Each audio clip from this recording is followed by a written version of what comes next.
بسم اللہ الرحمن الرحیم۔ بچوں، ہم یہاں سے سورہ احزاب کا دوسرا حصہ شروع کرتے ہیں۔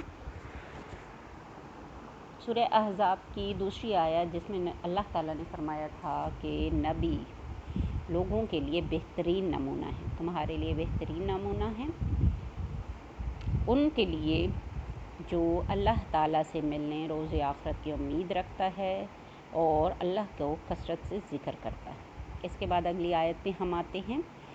مَا كَانَ مُحَمَّدٌ أَبَا أَحَدٍ مِّن رِّجَالِكُمْ وَلَٰكِنَّ رَسُولَ اللَّهِ وَخَاتَمَ النَّبِيِّينَ۔ محمد صلی اللہ علیہ وسلم تمہارے مردوں میں سے کسی کے باپ نہیں، لیکن اللہ کے رسول اور خاتم النبیین ہیں۔ وَكَانَ اللَّهُ بِكُلِّ شَيْءٍ عَلِيمًا، اور اللہ ہر چیز کو جاننے والا ہے۔ اس آیت کا ترجمہ ہم دیکھتے ہیں۔ فرمایا گیا محمد صلی اللہ علیہ وسلم تمہارے مردوں میں سے کسی کے باپ نہیں۔ اصل میں اس موقع پر سورہ احزاب میں حضرت زینب بن جحش سے نکاح کا واقعہ ذکر کیا گیا ہے۔ آپ صلی اللہ علیہ وسلم کی یہ پھپھوزاد بہن تھیں، اور ان کی شادی پہلے حضرت زید سے، جو آپ کے منہ بولے بیٹے تھے، حضرت زید بن حارثہ، ان سے ہو چکی تھی۔ نکاح ہوا تھا، بلکہ آپ نے خود ہی پڑھایا تھا، تو ان سے نکاح ہو گیا تھا، لیکن بعد میں ان کی آپس میں چونکہ رشتہ داری نہیں چل سکی، یہ نکاح زیادہ دیر نہیں چل سکا۔ حضرت زید بے شک آپ کے بیٹے تھے، آپ نے ان کو منہ بولا بیٹا قرار دیا ہوا تھا، بچوں کی طرح اس کی پرورش کی تھی، وہ آپ کے آزاد کردہ غلام تھے۔ اور حضرت زینب آپ کی پھپھوزاد بہن تھیں، ایک اونچے مرتبے والے خاندان سے تعلق رکھتی تھیں، اور اس دور میں ڈیئر اسٹوڈنٹس، آپ کو پتہ ہے کہ غلاموں کو بہت ہی نچلی ذات کا، بہت ہی ہلکا اور حقیر سمجھا جاتا تھا۔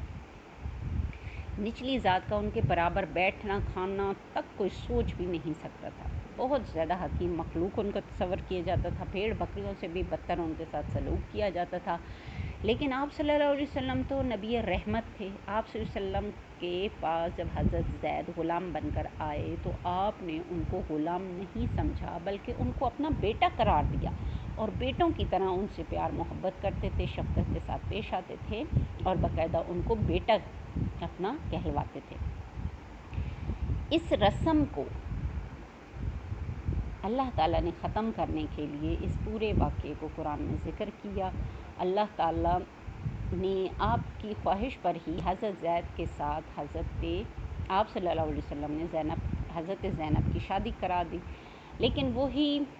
معاشرتی ایک جو تضاد ان میں تھا کہ حضرت زینب چونکہ بہت بلند مرتبے والے خاندان سے تھیں، اور حضرت زید ایک غلام تھے، اس لیے ان کے درمیان وہ انڈرسٹینڈنگ ڈیولپ ہی نہیں ہوئی جو ایک میاں بیوی میں ہونی چاہیے۔ ظاہر سی بات ہے، وہ اپنے آپ کو ایک بلند مرتبے والا اور اچھے خاندان کی خاتون تھیں، وہ سمجھتی تھیں، اور ہمیشہ سے اپنے شوہر کو، کیونکہ وہ غلام تھے، تو اس نظر سے دیکھتی تھیں، اس لیے ان کا یہ رشتہ زیادہ دیر نہیں چل سکا۔ اس پر ان کو طلاق ہو گئی، یا انہوں نے طلاق لے لی حضرت زید سے۔ جب ان کی طلاق ہو گئی تو اللہ تعالیٰ نے حضور صلی اللہ علیہ وسلم کو حکم دیا کہ آپ حضرت زینب سے نکاح کریں۔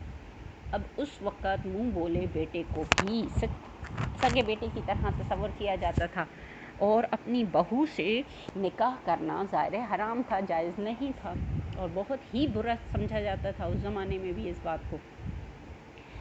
لیکن چونکہ یہاں اللہ کا حکم تھا، نبی صلی اللہ علیہ وسلم بھی اس حکم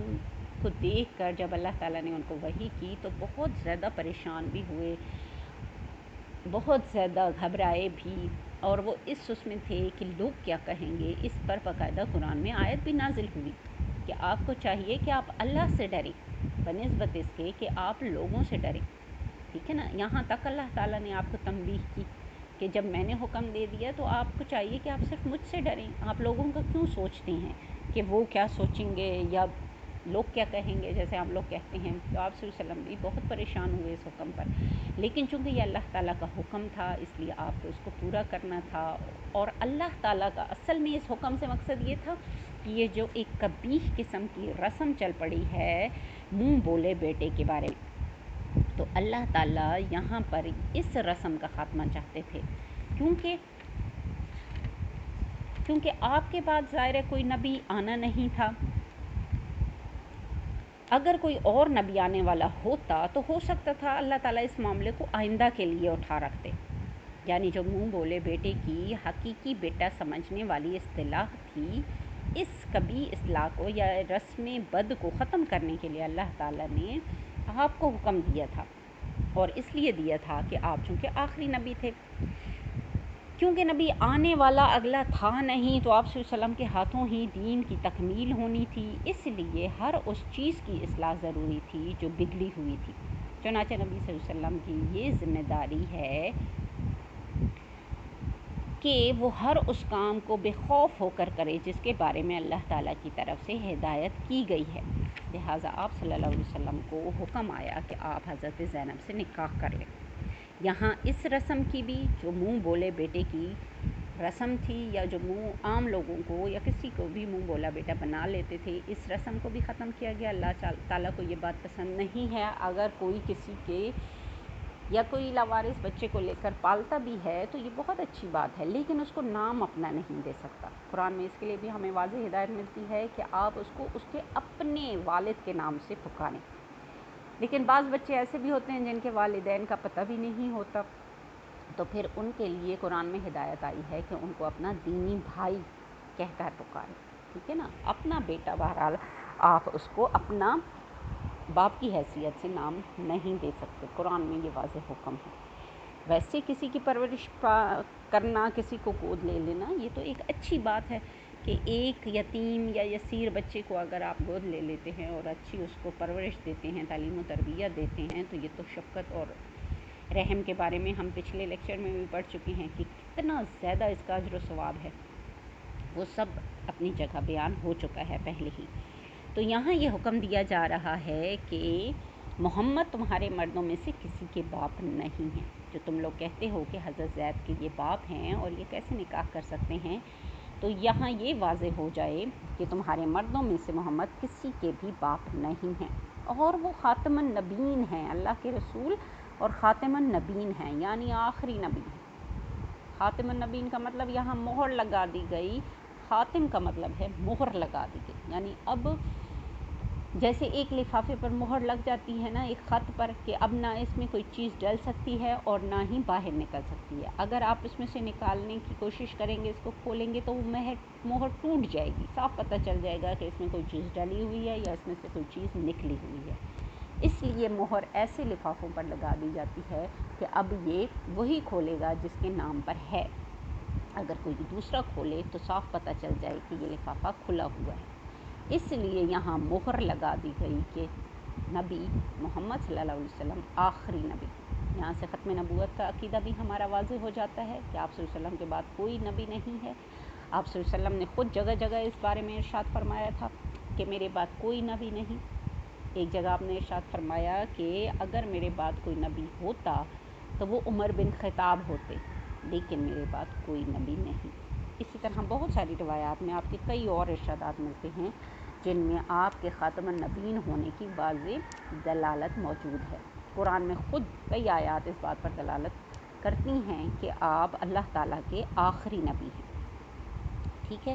تو یہاں اسی موضوع کو بیان کیا گیا، اور اللہ ہر چیز کو جاننے والا ہے۔ یہاں آپ پر یہ بات واضح ہو گئی ہوگی۔ آگے ہم چلتے ہیں۔ ان اللہ و ملائکتہ یصلون علی النبی، اگلی آیت میں فرمایا گیا بے شک اللہ اور اس کے فرشتے آپ صلی اللہ علیہ وسلم پر درود بھیجتے ہیں۔ یا ایھا الذین آمنوا صلوا علیہ وسلموا تسلیما، اے ایمان والو تم بھی آپ صلی اللہ علیہ وسلم پر درود و سلام بھیجو۔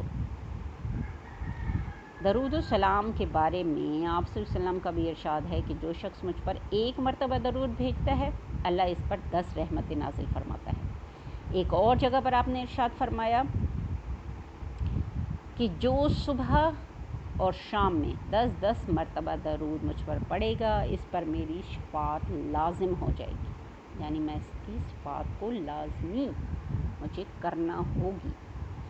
ایک اور روایت میں بہت پیارے الفاظ کے ساتھ بیان کیا گیا ہے کہ جس نے مجھ پر ایک دفعہ درود پڑھا، اس پر 10 رحمتیں اللہ تعالیٰ نازل فرمائے گا، اس کے 10 گناہ معاف فرما دے گا اور اس کے 10 درجات بلند کر دے گا۔ صرف ایک دفعہ درود شریف پڑھنے کا اتنا اجر و ثواب ہے۔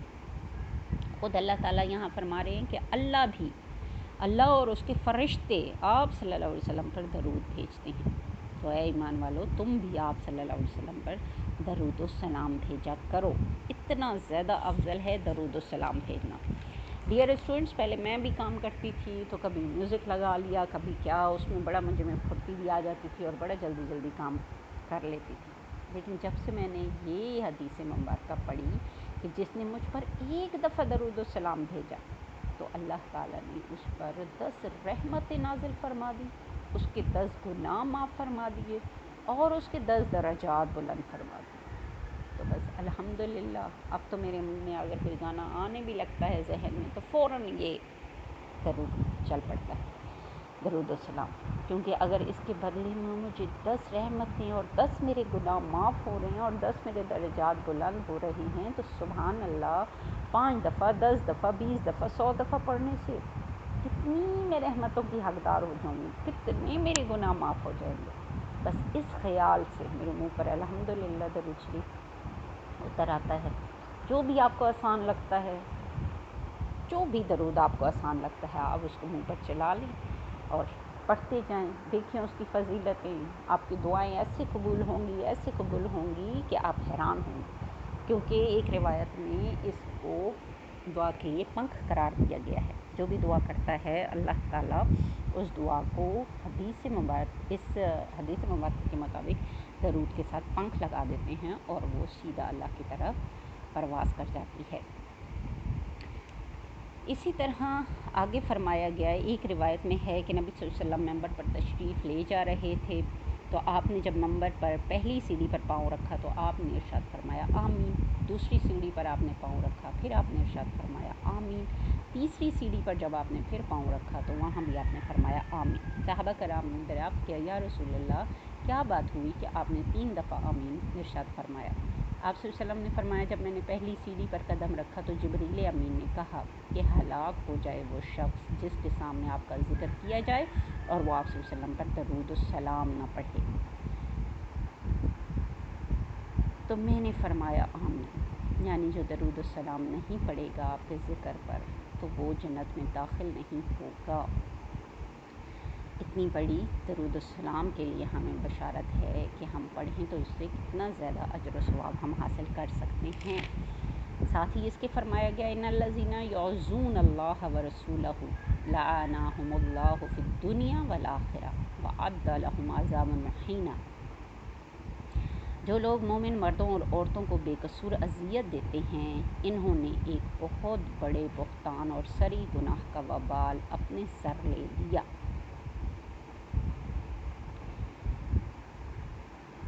ان کے لیے دنیا و آخرت میں بھی ذلت ہے۔ فرمایا بے شک جو لوگ اللہ اور اس کے رسول کو اذیت دیتے ہیں ان پر دنیا و آخرت میں اللہ کی لعنت ہے۔ ان الذین یعظون اللہ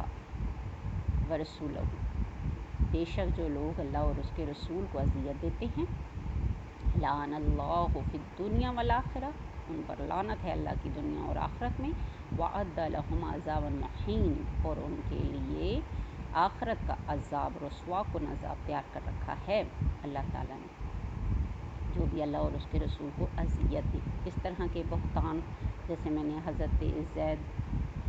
بن حارثہ اور حضرت زینب کے نکاح کے واقعات کو بتایا۔ ایک اور جگہ ارشاد ہے کہ جب آپ صلی اللہ علیہ وسلم کا نکاح حضرت زینب سے ہوا تھا تو اس رات صحابہ کرام کچھ لوگ ایسے بیٹھے ہوئے تھے جو ولیمے کی رسم میں شریک ہوئے،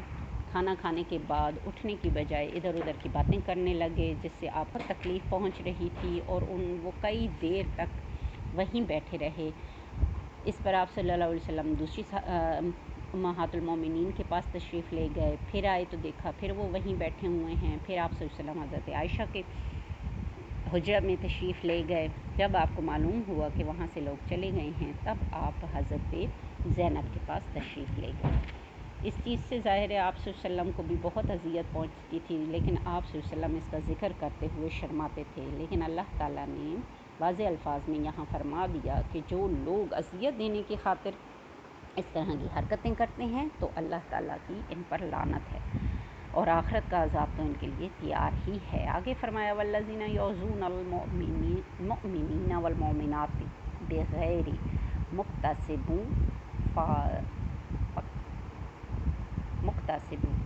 جو لوگ مومن مردوں اور عورتوں کو بے قصور اذیت دیتے ہیں انہوں نے ایک بہت بڑے بہتان اور صریح گناہ کا وبال اپنے سر لے لیا۔ یہاں پر مومن مردوں اور مومن عورتوں کے لیے جو بہتان گھڑتے ہیں، جو الزام دیتے ہیں، ان کے لیے اللہ تعالیٰ نے وعید سنائی ہے کہ جنہوں نے بھی کسی پر کوئی بہتان لگایا کسی گناہ کا، تو اللہ تعالیٰ ان کے لیے دردناک عذاب دوزخ میں تیار کر کے رکھا ہوا ہے۔ ان کو آگ کا عذاب ملے گا، اور کسی کے کردار کے بارے میں بھی بغیر جانتے بوجھتے اگر اس پر الزام لگا دیا جائے، جو چیز اس میں نہ ہو اس کا ذکر کر دیا جائے، لوگوں کو بتایا جائے، خواہ مخواہ کی باتیں کسی کے بارے میں گھڑی جائیں، کسی پر الزام تراشی کی جائے، ان تمام باتوں کی بعض اوقات ہم انجانے میں بھی بڑے آرام سے کہہ دیتے ہیں فلانا بندہ تو ہے ہی ایسا، بغیر سوچے سمجھے، بغیر کسی دلیل اور ثبوت کے ہم کسی کو بھی رسوا کرنے کو ہر وقت تیار ہوتے ہیں۔ چھوٹی سی بھی کسی کی بات کو لے کر اس کو بہت بڑا بنا کے، کیا سے کیا بنا کر لوگوں کے سامنے اس کا ذکر کرتے رہتے ہیں۔ یہ سری بہتان ہے، یہ سری گناہ ہے جو ہم اپنے سر لے رہے ہوتے ہیں گناہ، اور ہم سمجھ رہے ہوتے ہیں کہ شاید اس سے دوسرے کا ہم نقصان کر رہے ہیں، اصل میں ہم اپنا ہی نقصان کر رہے ہوتے ہیں۔ اور اس بارے میں اللہ تعالیٰ واضح طور پر فرما رہے ہیں کہ انہوں نے بہت بڑا گناہ اور وبال اپنے سر لے لیا کسی پر بھی الزام لگا کر۔ لہٰذا ہمیں اس طرح کی چیزوں سے جو اللہ تعالیٰ نے ہمیں فرمائی ہیں بچنا ہے، اور اللہ تعالیٰ نے جو قرآن میں ہمیں تعلیمات دی ہیں ان پر عمل کرنا ہے۔ یہ تمام احکامات ہیں جن کو اللہ تعالیٰ نے ہمیں ہدایت کے ساتھ رہنمائی فرمائی، ان پر ہم نے عمل کرنا ہے، اور جن چیزوں سے ہمیں اس نے بچنے کو کہا ہے ان کو ہم نے دیکھ کر غور کر ان سے اجتناب کرنا ہے۔ بچوں، سورہ احزاب کی جو آیات یا جتنا حصہ آپ کے کتاب میں تھا اس کی ہم نے تفسیر 2 حصوں میں کر دی ہے۔ آپ اس کو غور سے پڑھیں، سمجھیں اور اس کو یاد کریں، آپ کے پیپر کا یہ حصہ ہوں گی۔ اوکے، اللہ حافظ۔